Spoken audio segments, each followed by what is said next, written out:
এটা আমার প্রথম সিনেমা। আর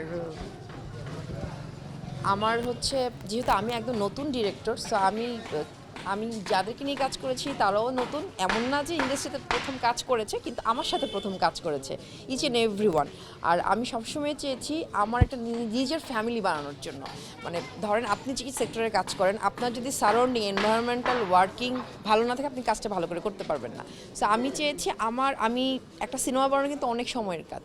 সো আমি যখন সিনেমাটা বানাতে চেয়েছি, আমি চেয়েছি আমার টিমটা যেন আমার থাকে, আমার অ্যাজ এ ফ্যামিলি থাকে।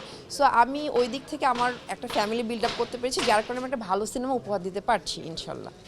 যেমনটা আমরা ভিতরে বসেও আসলে বলছিলাম, জি আপনিও জানাচ্ছিলেন যে এই সিনেমাটা আসবে, জি ঈদে তো অন্যান্য সিনেমা আসবে, সেখানে জি স্টার জি সুপারস্টার জি জি তাদের একটা ভিড় থাকে। জি এই ভিড়ে আসলে আপনি কি আশা করেন, নিজের সিনেমাটাকে কতটুকু দর্শকদের কাছে পৌঁছে পাবেন? জি। এখন যারা সুপারস্টার, ওনারা আসলে সুপারস্টার হয়েছেন, কিন্তু একদিনে হয়নি, রাইট? ওনারা ধাপে ধাপে ধাপে এসেছেন এবং ওনাদেরকে দেখেই কিন্তু আমরা খুবই ইন্সপায়ার্ড হয়েছি। যেমন আমি যদি বলি এখন কারা আসছে, সাকিব খানের সিনেমা আছে, সাকিব ভাইয়ের, নিশো ভাইয়ের সিনেমা আছে, সিয়াম ভাইয়ের সিনেমা আছে, আরও অনেকেরই সিনেমা আছে। এই যে ওনারা সিনেমা হলে সিনেমা নিয়ে আসছে, ওনারা আসছে দেখে কিন্তু আমি খুবই ইন্সপায়ার্ড। বিশেষ করে আমি যদি বলি রায়হান রাফি ভাই আমাকে অনেক ইন্সপায়ার্ড করে। কেন ইন্সপায়ার্ড করে? উনি কমার্শিয়াল সিনেমাটার যে ট্রিটমেন্ট শুরু করেছিল, মানে আমরা না অ্যাজ এ নিউ ডিরেক্টর খুব ইন্সপায়ার্ড হয়েছি, উনি হয়তো নিজেও জানে না।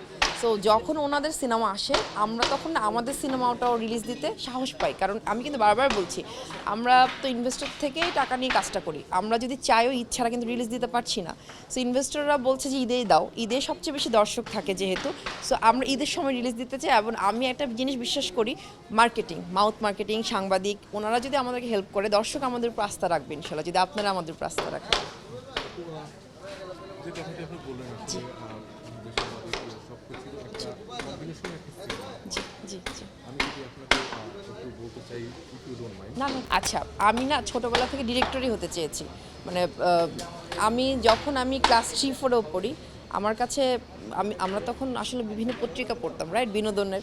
তখন আমার কাছে না নায়ক নায়িকার ছবির চাইতে ডিরেক্টরের ছবিটা খুব টানতো।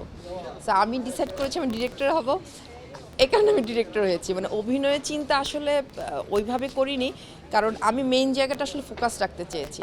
অ্যাজ এ ডিরেক্টর তো আমার পথ চলা শুরু, দেখা যাক ইনশাল্লাহ কী হয়। তো আপু, এখানে আপনার যারা আর্টিস্ট জি ছিল জি। তাদের কাছ থেকে আপনি আপনার যে গল্পটা ছিল ওই গল্প অনুযায়ী কতটুকু ফিডব্যাক পেয়েছেন বলে আশা করেন? না, আলহামদুলিল্লাহ আমি 100% পেয়েছি। মানে আমার এই সিনেমায় কিন্তু যখন সবাই কথা বলছিল, সবাই কিন্তু বলেছিল খুব চ্যালেঞ্জিং ছিল আমার সাথে কাজ করা, কারণ আমি খুবই ডিসিপ্লিন। মানে আমি কিন্তু একদম মানে পার্সোনাল লাইফও ভোর একদম ফজর আজানের সময় উঠে যায় এবং ঘুমাই অনেক তাড়াতাড়ি।